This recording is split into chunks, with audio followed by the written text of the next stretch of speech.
Imagine Italy after World War I, a country that had won the war but felt betrayed. The economy was in ruins, cities were torn apart by strikes and unemployment, and veterans returned home to find only disappointment and a lack of prospects. It was in this chaos, amid despair and confusion, that a figure appeared on the political scene promising order, greatness, and a revival of the former glory of the Roman Empire: Benito Mussolini. A former teacher and socialist journalist who had suddenly changed his views, he skillfully felt the pulse of the nation. In 1919, Mussolini founded the Fasci di Combattimento, or Combat Fasci.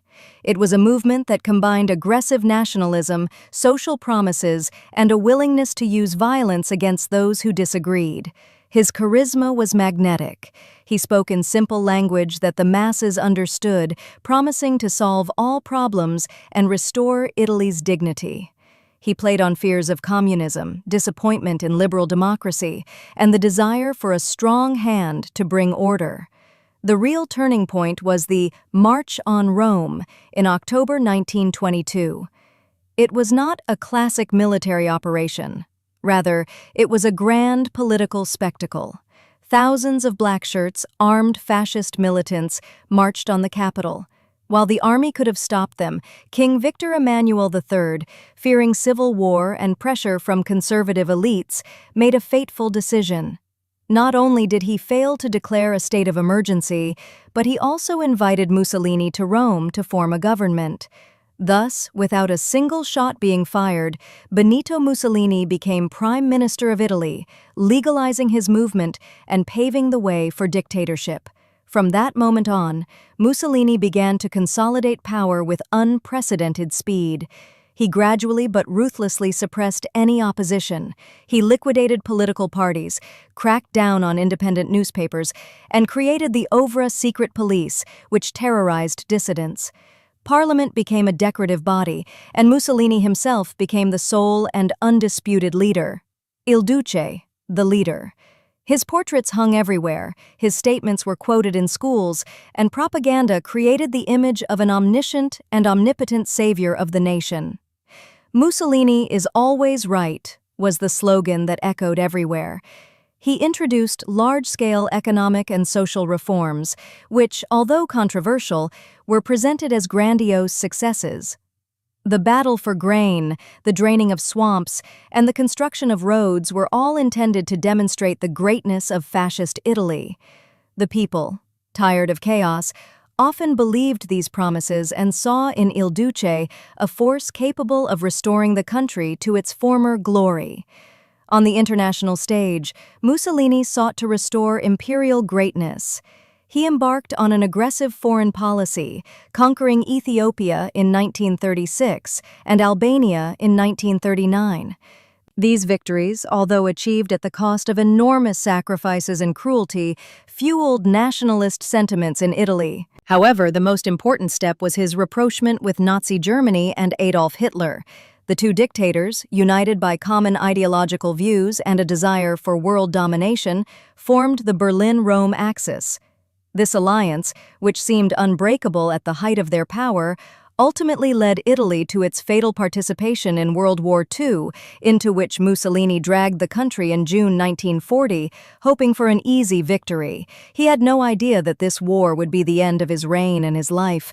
The illusion of greatness created by Mussolini began to crumble when Italy's military failures became too obvious to ignore. 1943 was a turning point. Italian troops suffered crushing defeats in North Africa, losing colony after colony, while on the Eastern Front at Stalingrad, tens of thousands of Italian soldiers sent by Hitler as cannon fodder were killed or captured. Allied air raids on Italian cities became increasingly intense, destroying not only infrastructure but also the morale of the population. Bread was worth its weight in gold, people lived in constant fear, and Il Duce's promises of a quick victory turned out to be empty words. Even in the upper echelons of the fascist party, where fear and sycophancy reigned, discontent began to grow. Influential figures such as Dino Grandi and Mussolini's son-in-law, Galeazzo Ciano, saw that the ship of Italian fascism was sinking and sought ways to save it. July 10, 1943, was a fateful day. The Allies landed in Sicily. It was not just a blow, it was an earthquake for Mussolini's regime. The island, which was supposed to be an impregnable fortress, collapsed like a house of cards. This event finally undermined the Duce's authority. 2 weeks later, on the night of July 25, 1943, an unprecedented meeting of the Grand Council of Fascism, the party's highest governing body, took place in fascist Italy. Dino Grandi, one of Mussolini's oldest associates, introduced a resolution calling on King Victor Emmanuel III to restore his authority over the armed forces, in effect, to remove Mussolini from command. Il Duce, accustomed to absolute obedience, was shocked. After hours of debate that lasted until the early morning, 19 members of the council voted in favor of Grandi's resolution, with only 7 voting against it. It was a decision that changed the course of Italian history. The next day, July 25, Mussolini arrived at the royal residence, hoping that the king would support him. But Victor Emmanuel III, who had long planned to distance himself from the dictator, informed him of his resignation. When Mussolini left the residence, he was already being awaited. By order of the king, the former Duce was arrested and secretly taken to the island of Ponza, then to the island of La Maddalena, and later to the remote mountain hotel Campo Imperatore on the Gran Sasso Plateau. But Adolf Hitler, despite considering Mussolini a traitor, could not allow his ideological ally to remain in the hands of his enemies. He personally gave the order for his rescue. This operation, known as Operation Oakleaf, Unternehmen Eike, was entrusted to one of the most daring SS commandos, Otto Skorzeny. On September 12, 1943, Skorzeny and his group performed an incredible feat. In gliders, risking crashing into the mountain slopes, they landed directly on a small platform near the Gran Sasso Hotel, where Mussolini was being held. The Italian guards, stunned by the sudden appearance of the Germans from the sky, offered virtually no resistance. Mussolini was found in the hotel, and Skorzeny personally freed him. Within minutes, they were flying by helicopter, then by plane to Vienna, and from there to Germany. It was a brilliant and daring operation that brought Mussolini back into the political arena, but now as Hitler's puppet. Under German control, in the Nazi-occupied territories of northern Italy, Mussolini created the Italian Social Republic, better known as the Republic of Salo. It was a phantom, puppet regime, completely dependent on Berlin. Mussolini no longer had his former power, his health had deteriorated, and his gaze had become dull. He was forced to obey Hitler's orders, even when they contradicted his own convictions. Most dramatically, under German orders and pressure, he approved the execution of his own son-in-law, Galeazzo Ciano, who had voted against him in the Grand Council of Fascism. This was evidence of his complete moral decline. The end of 1944 and the beginning of 1945 were a living hell for the Republic of Salo. Allied troops advanced relentlessly from southern Italy, while in the north, a powerful resistance movement, partisan movement, began to operate. The partisans, consisting of communists, socialists, liberals, and monarchists, united in the fight against the German occupiers and their fascist puppets. They controlled large territories, carried out sabotage and attacks, making life unbearable for the occupiers. Mussolini, who was in Milan, felt the ground slipping away beneath his feet. The city was surrounded by partisans, German troops were preparing for final surrender, and his own supporters were scattering. On the evening of April 25, 1945, he made a desperate decision to flee. The motives varied. Some say he hoped to reach Switzerland and seek asylum. Others say he dreamed of a last redoubt in the Alps to continue the fight. But one thing was clear. He did not want to fall into the hands of the Allies or, worse still, into the hands of Italian partisans.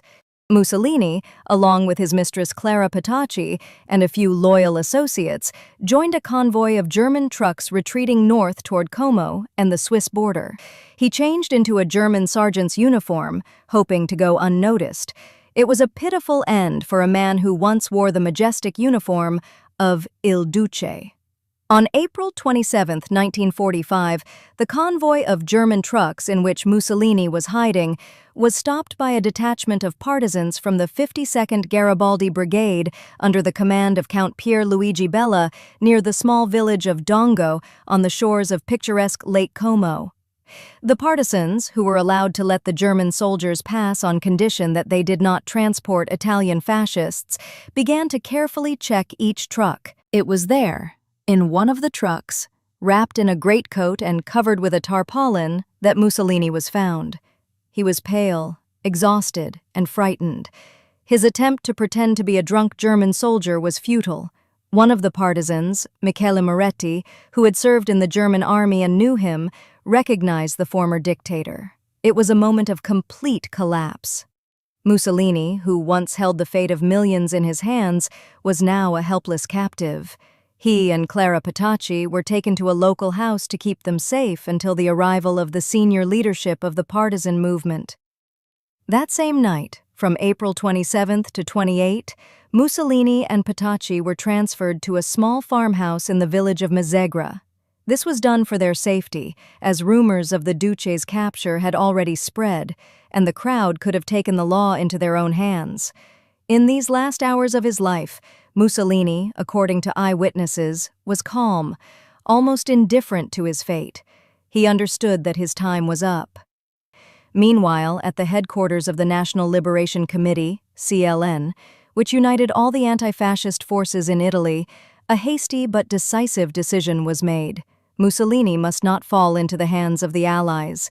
This could turn him into an international martyr or drag out the process, giving the fascists a reason to revive. The people demanded immediate justice. The verdict was simple: execution. The execution was entrusted to Colonel Valerio, whose real name was Walter Audizio, a communist and experienced partisan. At around 4 p.m. on April 28, 1945, Audizio and several comrades arrived at the farm. They took Mussolini and Petacci out and put them in a car that was already waiting. They were not taken to freedom as the victims may have initially thought, but to the small remote town of Giulino di Mezzegra, to the wall of Villa Belmonte. Here, against the backdrop of gloomy mountains and drizzling rain, Colonel Valerio announced their improvised death sentence. Mussolini remained silent.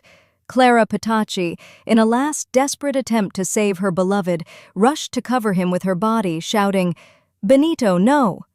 The first shots rang out from Audizio's machine gun. However, as often happens in chaotic conditions, the weapon misfired. The machine gun stopped firing after a few bullets. Audizio, without wasting a second, grabbed another pistol from his comrade. With the second pistol, he fired several aimed shots. One of the bullets hit Mussolini directly in the head. It was a fatal shot that disfigured his face so badly that he was almost unrecognizable. Benito Mussolini and Clara Petacci fell dead. It was the end of an era that ended on a bloody note. The bodies of Mussolini, Petacci, and other fascist leaders executed that same night were immediately transported to Milan to be put on public display. The location for this was not chosen at random: Piazzale Loreto. The symbolism of this choice was profound and chilling. Just 8 months earlier, in August 1944, German occupiers and their fascist collaborators had shot 15 Italian partisans in this very square, and their bodies had been put on public display to intimidate the population. Now, the wheel of history had turned full circle, and the Milanese were preparing to see retribution. Early in the morning of April 29, 1945, before dawn, a truck carrying the bodies of Mussolini and his associates arrived at Piazza Loreto. The bodies were simply thrown out of the truck, without coffins or shrouds, like sacks of potatoes directly onto the pavement. This was done deliberately to emphasize their fall and humiliation, but that was only the beginning. With the first rays of the sun, a huge crowd began to gather in the square. The Milanese, who had lived under the yoke of fascism for years and had just been liberated, vented all their anger, hatred, and disappointment. What happened next was an act of cruel but, for many, just popular justice. The bodies were surrounded by an angry crowd. People shouted, spat, and threw stones. Some particularly angry men and women even kicked and punched the dead bodies, releasing their pent-up anger. There were also those who brought weapons with them. One man, approaching Mussolini at close range, shot him in the face with a pistol, adding even more disfigurement to the Duce's already unrecognizable face. It was an act of deep personal hatred and despair. After a while, the partisans decided to hang the bodies. They tied Mussolini, Clara Petacci, and other fascists, Achille Starace, Alessandro Pavellini, and Nicola Sant'Angelo, by their feet to the metal beams of an unfinished Esso gas station. They hung upside down, like trophies on display. When Clara Petacci's body was hung, her skirt fell down, exposing her legs. Someone from the crowd ran up and tied it to her legs with a rope to preserve decency, even in this horrific scene. It was a gruesome but highly symbolic sight. The crowd gathered in the square was euphoric. People rejoiced and celebrated their liberation. Some parents even lifted their small children up so they could see this spectacle, this vivid lesson about the consequences of tyranny. This image of hanging bodies became an icon of the fall of fascism, the final confirmation of the end of dictatorship and the beginning of a new era for Italy. The scene at Piazza Loreto shocked the whole world, but for the Italian authorities, it was only the beginning of a new challenge: what to do with the body of the fallen dictator. The leadership of newly liberated Italy understood that even in death, Mussolini could remain a dangerous symbol. Any public burial could turn his grave into a place of pilgrimage for those who still believed in fascist ideas, or for those who were disappointed with the new government.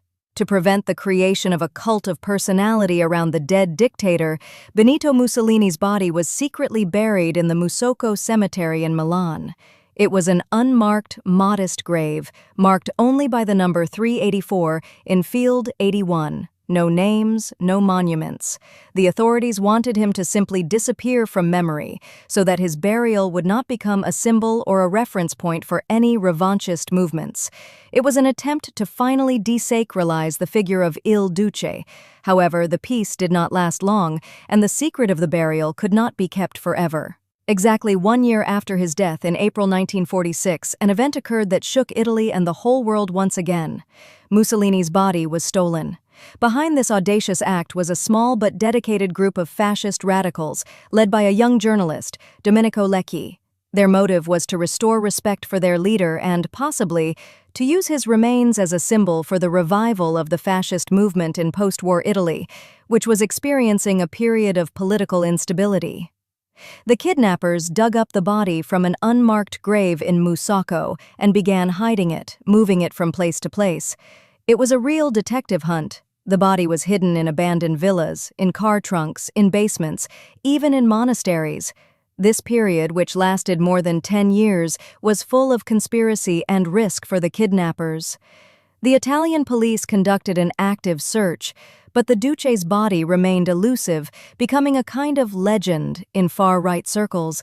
Finally, in 1957, after persistent searches, the police managed to locate Mussolini's body. It was found in a Capuchin monastery near Pavia, where monks had hidden it in a small chest. This discovery once again posed a difficult and painful question for the Italian government: what to do with the remains of the former dictator? After the discovery of the body, heated debates broke out in Italy. Anti-fascist forces were categorically opposed to any official reburial, fearing that it would legitimize the fascist past. However, the Italian government, then headed by Prime Minister Zoli, who incidentally was himself a native of Mussolini's home village of Predappio, decided to allow Mussolini's body to be reburied in the family crypt in his native village of Predappio in the Emilia-Romagna region. This decision was made to finally put an end to this odyssey of the body, and perhaps as a gesture of reconciliation in a society that was still recovering from the wounds of war and fascism. On the contrary, Mussolini's family crypt in Predappio has since become, and remains to this day, a place that evokes strong emotions and endless controversy.